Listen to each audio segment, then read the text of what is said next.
Assalamualaikum warahmatullahi wabarakatuh. Masih bersama saya Muttaqin Anang Toha. Saudaraku yang dirahmati Allah, pasangan hidup kita, anak keturunan kita, harta benda dari emas, perak, permata dan lain sebagainya yang kita miliki, kuda pilihan atau kendaraan mewah yang kita punyai, hewan-hewan ternak dan sawah ladang atau perusahaan perniagaan yang kita punyai, Allah jadikan di dalamnya keindahan di dalam pandangan mata kita, sehingga kita tergerak, termotivasi, bersemangat untuk berusaha mendapatkannya. Namun Allah mengingatkan kita bahwa kelak kita akan kembali kepada Allah Subhanahu wa taala. Semua itu akan kita tinggalkan karena itu hanyalah kesenangan di dunia. Zalika mata'ul hayatid dunya.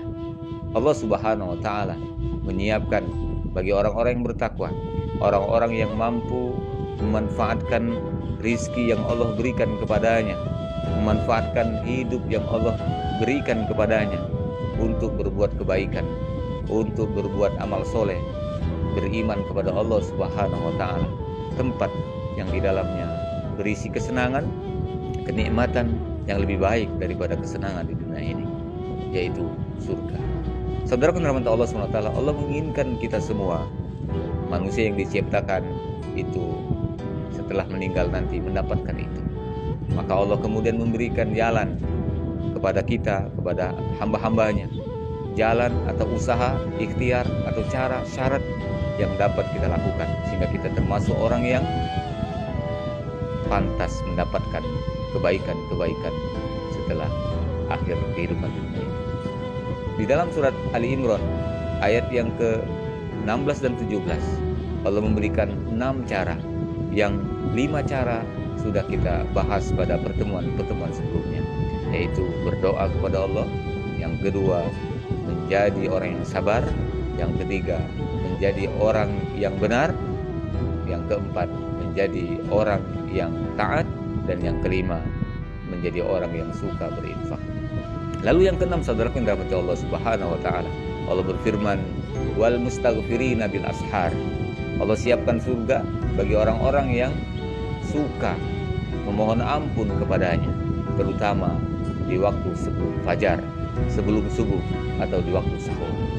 Saudaraku, Ramadan ini adalah kesempatan yang besar bagi kita untuk memiliki sifat ini atau memenuhi syarat ini, ya, di mana kita sebelum subuh sudah terbangun.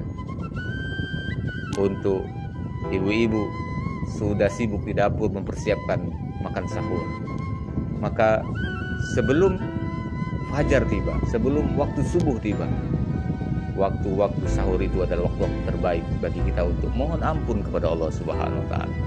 Maka daripada kita melakukan sesuatu yang tidak bermanfaat bagi iman dan takwa kita, menonton tayangan, revisi yang tidak bermanfaat bagi peningkatan iman dan takwa kita misalnya, atau hal-hal yang lain, tidur kembali misalnya setelah makan sahur, maka sebaiknya kita memperbanyak istighfar kepada Allah Subhanahu wa taala.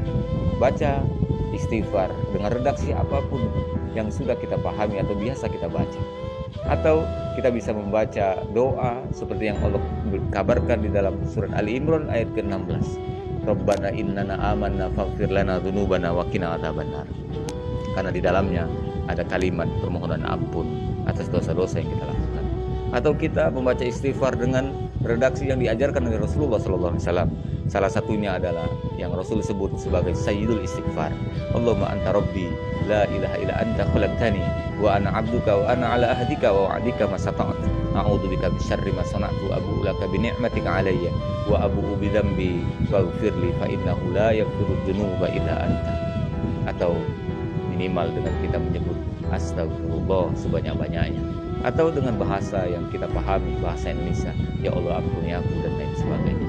Maka saudara kita rahmati Allah SWT, manfaatkan waktu terbaik ini, perbanyak mohon ampun kepada Allah, beristighfar di waktu-waktu sebelum fajar atau di waktu sahur.